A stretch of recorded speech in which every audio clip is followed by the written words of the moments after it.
கதைப்போமா? புத்தக பாடத்தை பள்ளியில் போய் படிக்கலாம். ஆனால் வாழ்க்கை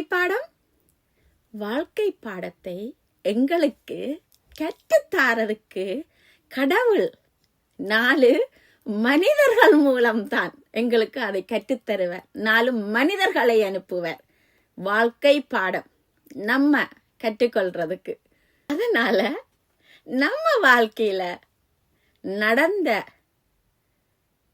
நிறைய விஷயங்களுக்கு நம்ம நன்றி சொல்லிட்டு, கடவுளுக்கு இப்படி ஒரு வாழ்க்கை பாடத்தை என் வாழ்க்கையில் கற்றுக் கொடுத்ததுக்கு நன்றி சொல்லிட்டு, எது நடந்ததோ அது நல்லதுக்கே, எது நடக்கின்றதோ அதுவும் நல்லதுக்கே, எது நடக்க போகின்றதோ அதுவும் நல்லதுக்கே என்று நினைத்து கொண்டு வாழ்க்கையில் நாங்கள் நகர்ந்து போனோம் என்று சொன்னா எங்கள் வாழ்க்கை நல்லா இருக்கும்.